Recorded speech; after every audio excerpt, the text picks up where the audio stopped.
요한계시록 7장입니다. 7장 1절부터 마지막 절까지입니다. 어제도 설명을 하고 계시록을 시작할 때에도 설명을 한 것처럼 계시록의 본론은 일곱인 일곱 나팔 일곱 대접, 그리고 인과 나팔과 대접 사이에 막간이 나온다. 막간은 다른 말로 삽입이라고도 하고 과로라고도 하고, 뭐 표현이야. 어떻게 표현하든 상관이 없습니다. 그렇게 표현을 합니다. 근데 이 막간이 중요하다. 계시록 전체에서 볼 때 인이 뭐냐 나팔이 뭐냐가 중요한 것은 아니에요. 그냥 우리 전라도 말로 하면은 인이나 나팔이나 대접은 그런 갑다 하고 지나가도 아무 상관이 없어요. 왜냐하면 우리는 심판의 대상이야. 이 가운데 예수 안 믿는 분은 인이나 나팔이나 대접에 집중을 하십시오.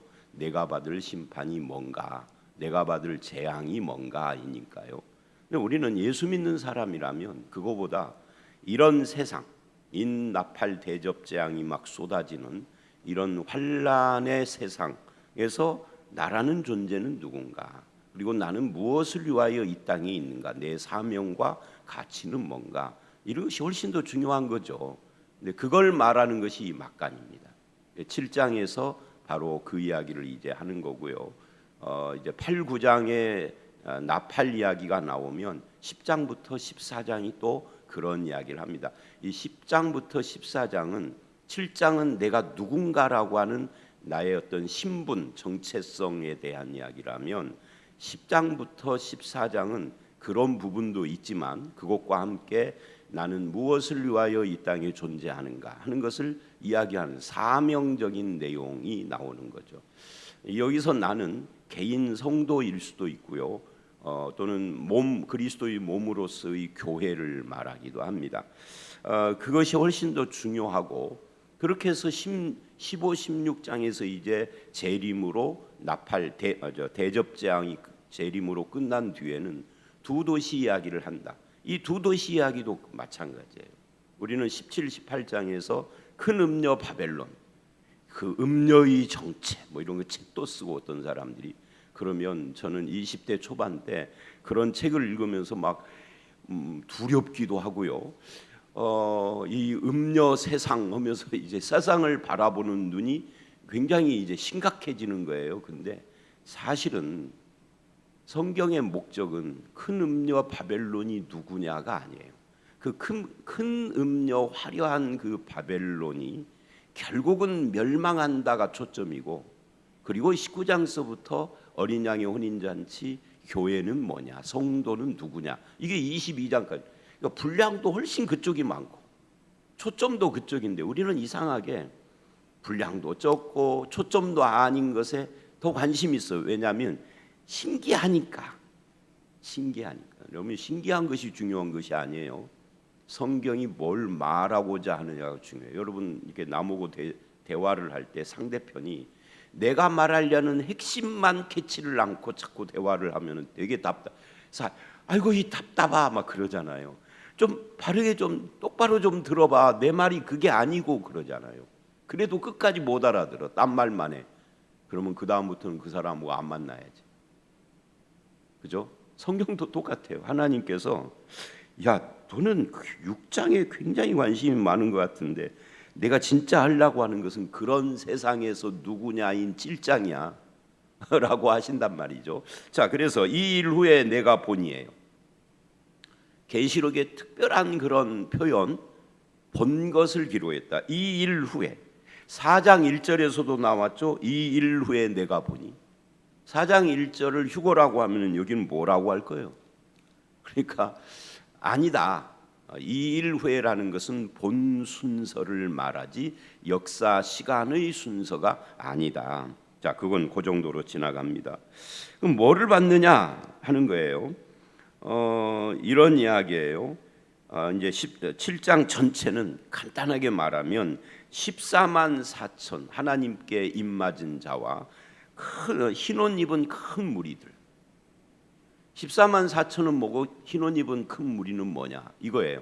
근데 이제 결론을 말하면 바로 하나님의 교회, 그리고 교회는 건물이 아니니까 우리 성도들을 가리키니까 저와 여러분을 말하는 것이다 라는 이야기예요. 근데 이것이 6장 13절로 17절에 심판받는 이 세상 사람들과 대조를 이루고 있는 사람들이다 하는 것을 보여주고 있습니다.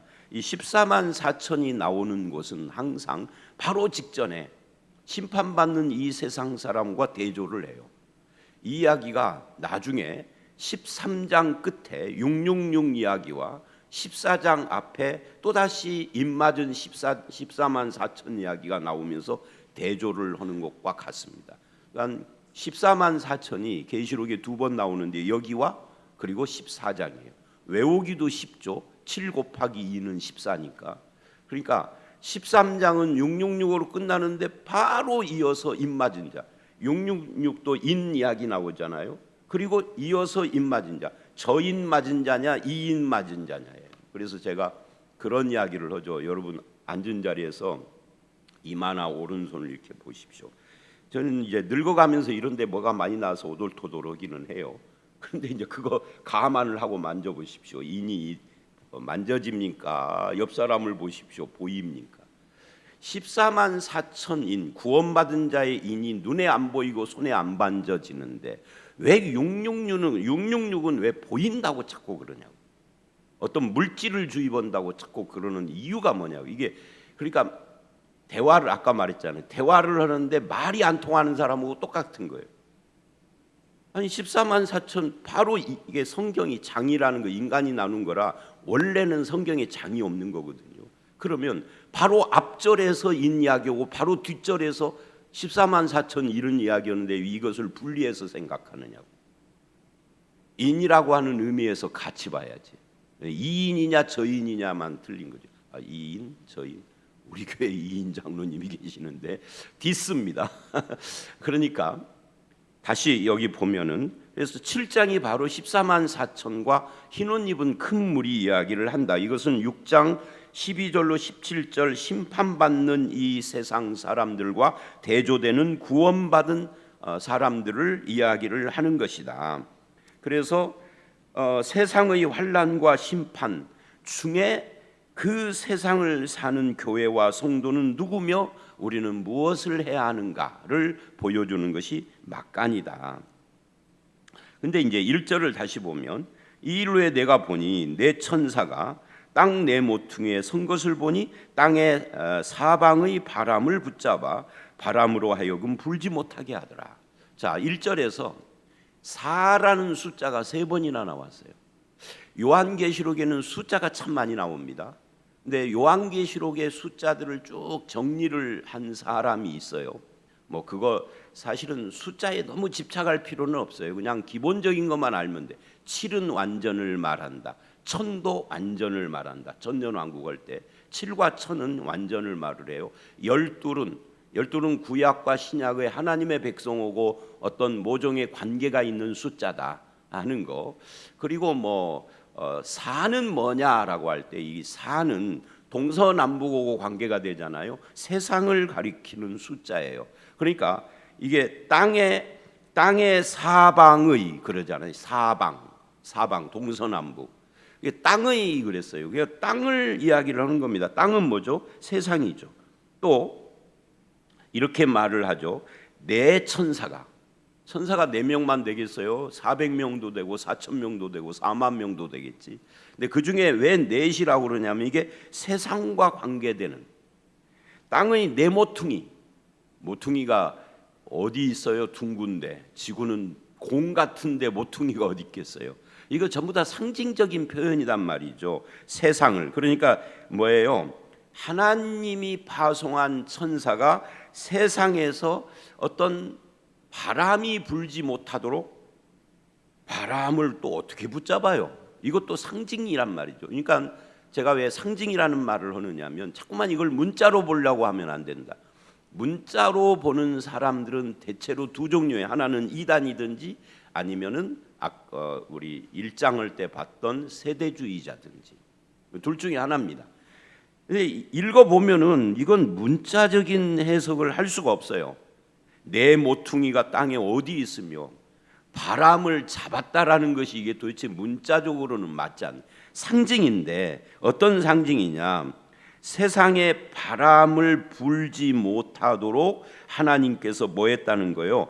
통제하셨다, 그 말이에요. 그러니까 이런 이야기죠. 세상은 누구의 통제 가운데 있다? 하나님의 통제 가운데 있다. 그런데 이것이 바람을 불지 못하도록 잡았는데, 잡은 걸 놓으면 어떻게 됐어요?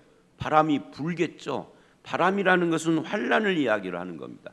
그러니까 이 환란이라는 것이 지금 6장에서 인 이야기를 했잖아요. 인이라는 것이 환란인데, 그 환란을 쭉 이야기를 하다가 갑자기 그런데 그 환란의 바람이 불지 못하도록 통제를 하셨다, 하나님이 이러는 거예요. 통제하시는 목적이 뭐냐는 거죠.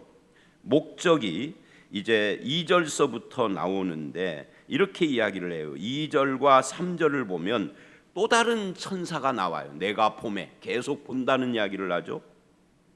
여러분, 여기서 내 천사는 뭐냐, 또 다른 천사는 뭐냐 이렇게 읽는 분이 계시다면 초등학교 3학년이나 4학년 과정 국어를 다시 해야 돼요. 그냥 천사예요. 뭘 설명하기 위하여서 등장을 했다. 또 다른 천사가 등장을 했는데 이 천사가 누구냐가 아니라 천사가 뭐를 하느냐가 중요해요. 뭐를 해요? 하나님의 인을 가지고, 살아계신 하나님 인을 가지고 해돋는 데서부터 올라와서, 이 표현도 보십시오. 해돋는 데서 올라와요? 지구가 돌고 있지, 그죠? 그러니까 이게 상징적이에요. 올라와서 땅과 바다를 해롭게 할 권세를 받은 내 천사. 이게 해석이 됐죠. 1절에 나왔던 내 천사는 땅과 바다를 해롭게 할, 그러니까 그들이 바람을 붙잡고 있는 이 바람은 땅과 바다를 해롭게 하는 바람이니까 줄여서 환란의 바람이라고요. 근데 그 환란의 바람을 붙잡은 천사들을 향해서 외칩니다. 이르되 우리 하나님의 종들의 이마에 인치기까지 해치지 말아라. 자, 환란이 지연되는, 또는 이 환란을 심판으로 바꾸면 심판이 지연되는 이유가 뭐냐? 이유는 딱 하나예요. 하나님의 백성을 인치려고. 그러니까 인친다라는 것은 뭐죠? 인이라는 것은 성경에 여러 군데 나오는데, 신약의 뭐 에베소서 1장부터 시작을 해서 서신서와 계시록에 인이라는 말이 여러 군데 나와요. 근데 어디에 나오든지 인이라는 것은 도장인데, 도장을 치는 이유는 딱 하나입니다. 너는 내 것이다라고 하는 소유권이에요. 그러니까 하나님께서 이 천사를 보내서 너는 내 것이다, 즉 너는 내 것이다가 뭐죠? 다른 말로 하면 구원이죠. 사람을, 택하신 자를 인쳐서 너는 내 것이다라고 구원이 완료되기까지는 환란의 바람이 불지 못하도록 통제하고 있다, 그런 이야기입니다. 어제 6장에서는 이 환란이 예수님 초림부터 재림까지 어느 시대를 막론하고 늘 있다라고 말을 했는데, 그런데 오늘 말씀은 그걸 통제한단 말이죠. 그러니까 환란이 없다가 아니라 환란이 있지만 통제받고 있다.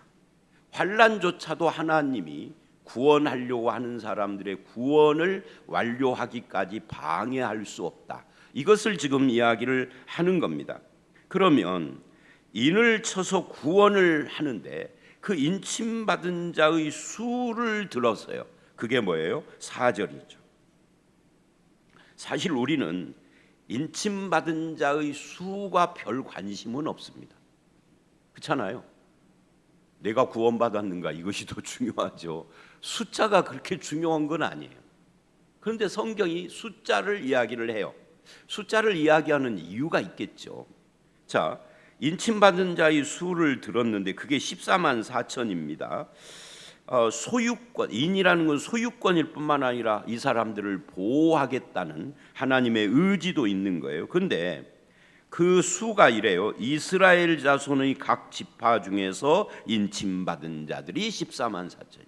그러니까 이 14만 4천을 해석을 할 때 두 가지 해석이 있습니다.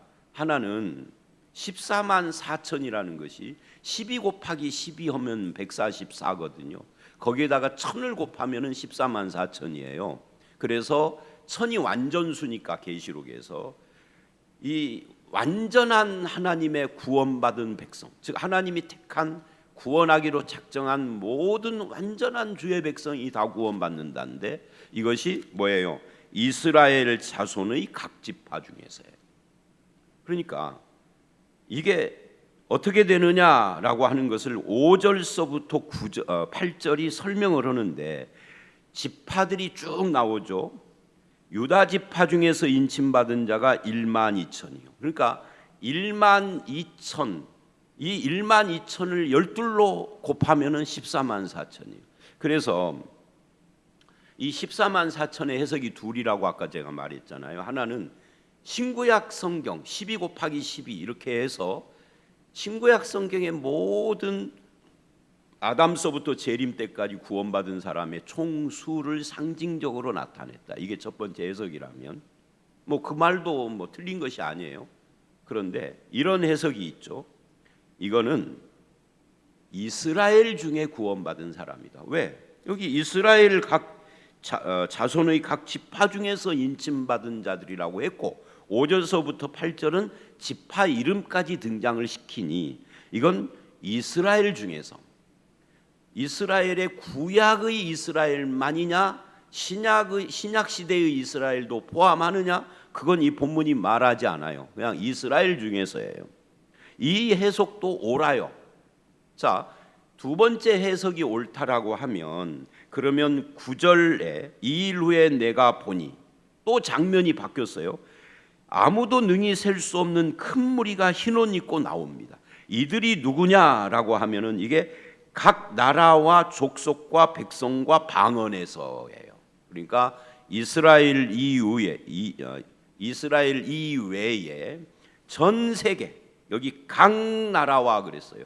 각 나라 각 족속 각 백성 각 방언이니까 이게 이스라엘 지파를 넘어서서 전 세계적으로 구원받은 사람들이 이게 14만 4천이 아니라 큰 무리다. 그래서 14만 4천과 큰 무리를 합해서 구원받은 사람 전체다 이래요. 그런데 제3의 해석이 있어요. 제3의 해석은 뭐냐면 어차피 14만 4천도 상징이에요. 왜 상징이냐면 여러분 보세요. 5절 유다 지파 중에서 인맞은 자가 1만 2천이요 루벤 지파 중에 1만 2천이요 갓 지파 중에 1만 2천이요 아셀의 1만 2천 계속해서 1만 2천 1만 2천 그런데 여러분 이상하지 않아요? 어째서 1만 2천 한 명은 없느냐는 거죠. 1만 1999명은 왜 없느냐는 거죠. 왜 일률적으로 1만 2천이냐는 거죠. 그러니 이것도 상징일 수밖에 없다. 그래서 이렇게 해석을 하는 제3의 해석이 있어요. 그게 뭐냐면 14만 4천은 이스라엘만 말하는 게 아니다. 어차피 여기 5절로 8절에서도 12지파를 이야기를 하는데요. 여러분 질문입니다. 이스라엘은 12지파가 맞습니까? 우리는 그냥 습관적으로 12지파 하는데 우리가 잘 생각해 보면은 12지파가 아니에요. 여러분 요셉의 형제들이 몇 명이죠? 요셉 빼놓고 11명, 요셉 포함해서 12이에요. 그런데 나중에 민수기라든지 이런 데를 보면 땅 분배를 할 때 요셉 지파는 분할을 시켜서 므낫세와 에브라임으로 2배를 줍니다. 그런데 그 후로는 계속해서 이스라엘 12지파 이야기를 할 때 이 므낫세나 에브라임을 포함을 시켜요. 그러면 뭐예요? 13지파요. 그런데 12지파만 나왔단 말이죠. 어떤 한 지파는 빠진 거예요 지금. 그러니까 이것도 상징인 거예요. 일부러 12에다 맞춘 거예요. 나중에 계시록 21장 22장에도 그 12이 나오거든요. 뭐 거기뿐만 아니라 12하고 관계되는 것들이 자주 나와요. 1만 2천 스타디온 이런 것도 나오고. 그 계시록이 일부러 12에다 맞췄다라는 것은 딱 이스라엘만을 말하는 건 아니다. 그래서 이게 구원받은 사람들 그 신약과 구약의 모든 구원받은 사람들 이스라엘을 넘어서서 우리까지 합해서 다 말하는 거다. 그러면 흰옷 입은 큰 무리는 누구냐 할 때 이렇게 해석을 하는 거예요. 제3의 해석이. 이들은 이 14만 4천을 또 설명을 하는데 어떻게 설명을 하느냐면 이 사람들의 숫자에 집중을 한 것이 14만 4천이라면 이 흰옷 입은 큰 무리라는 것은 이 사람들의 특징에 집중을 하는 거다. 특징. 그래서 흰옷 입었다. 순결. 큰 무리다. 셀 수 없다. 많다는 거죠. 14만 4천만 있는 것이 아니라 이런 것들에 초점을 맞췄다. 그리고 그것뿐만이 아니라 이제 9절, 10절, 13, 14절 가보면은 이 흰옷 입은 자들이 누구냐 할 때 14절에 대답을 할 때도 이들의 특징에다가 초점을 맞췄다라는 것이 나와요. 이게 제3의 해석인가? 이 해석은 첫 번째 해석, 두 번째 해석을 합한 거죠. 자, 이 세 가지 해석법 중에 어떤 것을 채택을 해도 상관이 없어요. 틀렸다라고 말할 수는 없어요. 그렇게 해석할 수 있어요. 이 중요한 것은 구원받은 사람들이 누구냐를 말하는 것이 7장이니까. 다시 그래서 이제 이 사람들이 8절까지 이렇게 쭉 12지파를 이야기하면서 여기 이제 12지파를 볼 때 실은 13지파인데 뭐가 빠졌다는 거예요. 그래서 뭐가 빠졌는가 하고 봤더니 누가 빠졌을까요? 단지파가 빠졌네. 여기서 이제 또 문제가 생겨요. 여기서 이단이 생긴다 그 말이에요. 단지파가 왜 빠졌느냐 할 때 별 이야기가 다 나오는 거죠. 이상한 사람들이 뭐 단지파의 단이 우리나라의 단군이니부터 시작을 해가지고 그래서 우리가 단지파의 후손이래요. 인터넷 같은 데 보면 그런 거 많이 떠돌고 있습니다. 이거 불건전한 해석이에요.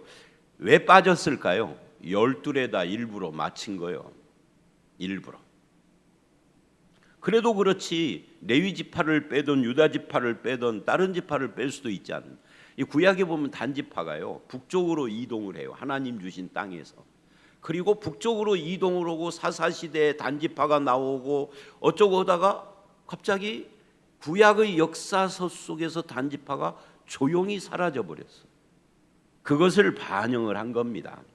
자, 이제 9절서부터 보십시오. 2일 후에 내가 보니, 해석은 그 세 가지가 있다. 목사님은 어떤 쪽입니까? 그럼 저는 세 번째 해석이 더 어울린다라고 생각을 해요. 그러나 첫 번째, 두 번째 해석이 틀렸다라고는 보지 않습니다. 자, 2일 후에 내가 보니 각 나라와 족속과 백성과 방언에서 아무도 능히 셀 수 없는 큰 무리가 나와. 이건 약간 설명을 했죠. 전 세계적으로 구원받은 사람이다. 그런데 이들의 특징이 뭐냐? 특징이 이거예요. 흰옷을 입고 흰옷을 입었다 하는 거예요. 흰옷을 입었다라는 것은 순결을 말합니다. 거룩을 말하는 거죠. 그러니까 환난 풍파가 심할 때에도 이들은 신자로서의 정체성, 거룩을 지켰다는 이야기예요. 그러면 신자는 거룩해야 돼요. 그런데 한국 교회에 이런 풍토가 있어요. 우리 교회가 제가 그런 체험을 한 적이 있어요. 몇 년 전에 뭐 한 몇 년 됐는지 기억이 안 납니다. 한 10년 됐는지 우리 교회에 어떤 분이 왔대요. 누가 이제 데리고 왔겠죠. 그런데 하루 참석하고 그 다음부터는 안 나오시는데 왜 안 나오느냐면 예배 끝나고 가면서 이러더래요. 이 교회는 거룩하고만 나오고 안 맞네 하고 우리 교회에 등록을 하는 거예요. 여러분, 그분은 좀 이상한 말을 한 거예요. 제가 누군지도 몰라요. 얼굴도 이름도. 그런데 뭐가 이상하냐면 성경은 성도들의 정체성, 성도들의 특성을 이야기할 때 항상 첫 번째가 거룩인데 한국 교회의 일부는 거룩을 이상하게 생각한다.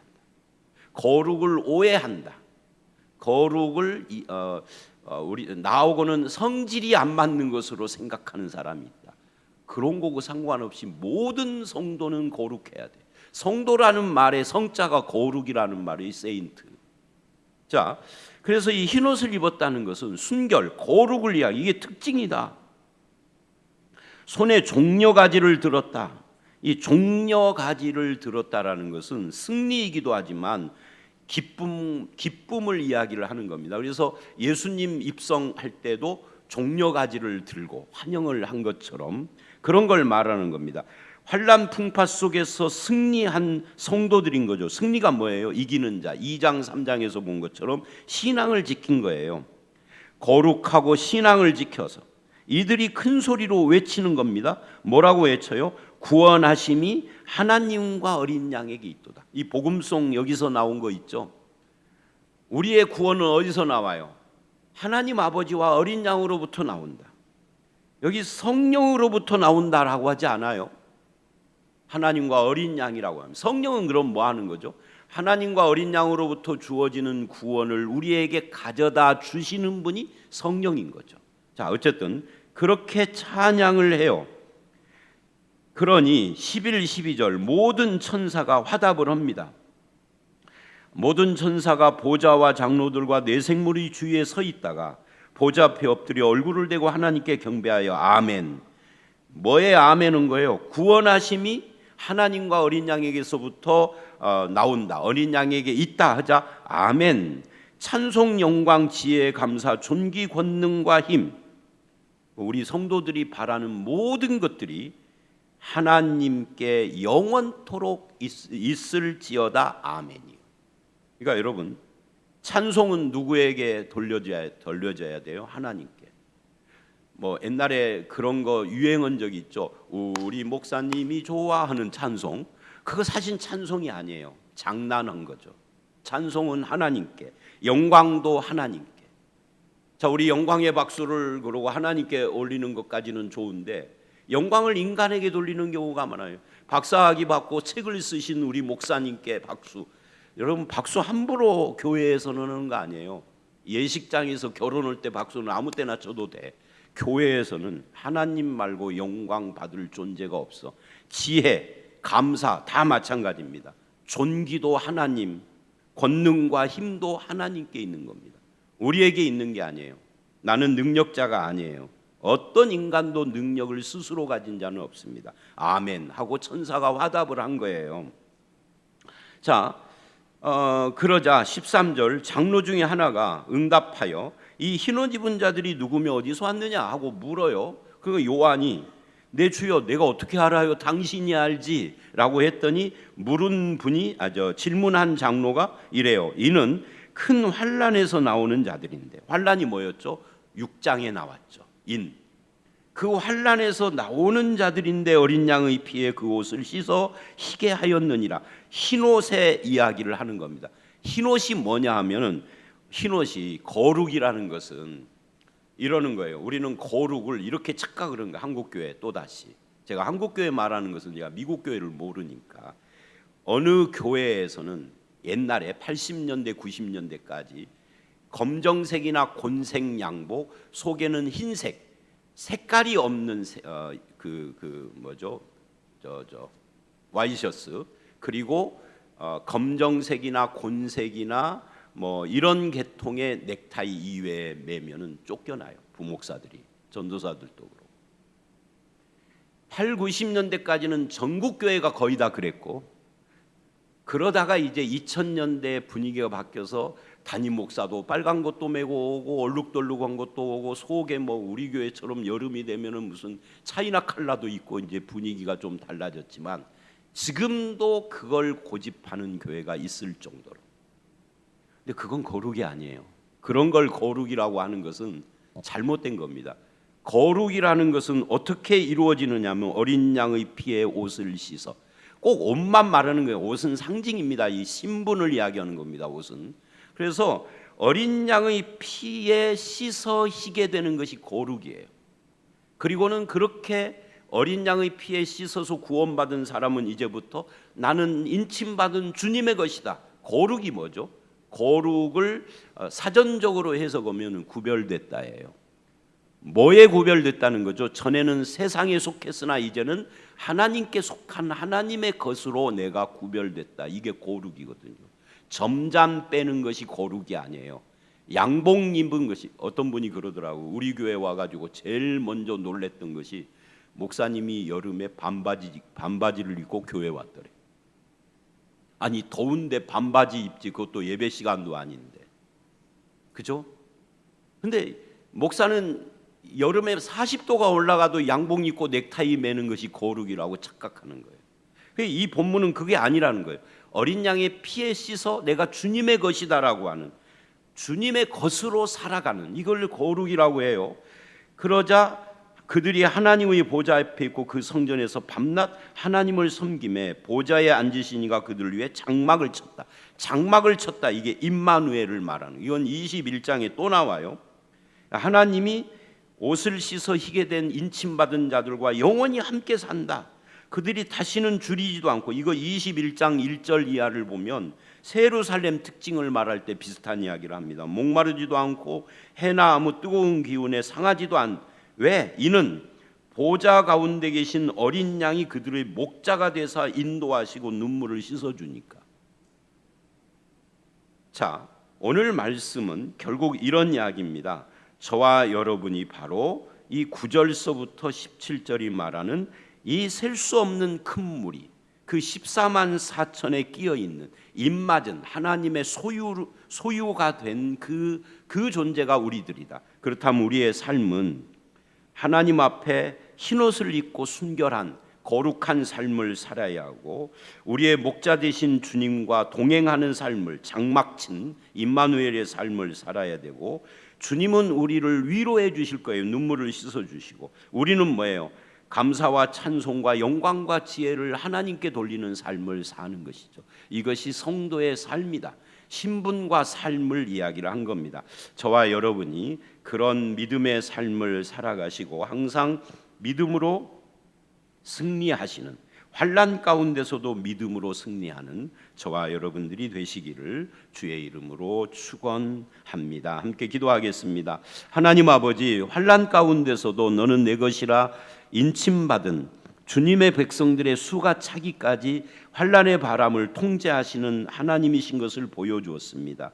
그 가운데서 14만 4천 큰 무리, 셀 수도 없는 많은 주의 백성들이 흰옷을 입고 어린 양의 피에 씻음 받아서 죄사함 받아 거룩한 주의 백성의 삶을 살게 되는데, 그 가운데 내가 속하여 있다라는 것이 얼마나 감사한지요. 하나님께 영광과 찬송과 지혜, 감사, 존귀, 권능을 돌리는 그런 삶을 살게 하시고, 아버지 하나님, 어린 양께서 우리와 함께하여 임마누엘 하시며 줄이지도 않고 눈물을 흘리지도 않도록 우리를 지켜주시고 인도하시고 위로하시니 감사를 드립니다. 주님이 주시는 그런 은혜를 평생 누리며 살아갈 수 있도록 우리들과 함께하여 주시옵소서. 환난당한 성도들에게 어린 양의 그 눈물을 씻겨주시는 은혜가 넘치게 하시기를 원하옵고 예수님 이름으로 기도드려 싸움나이다.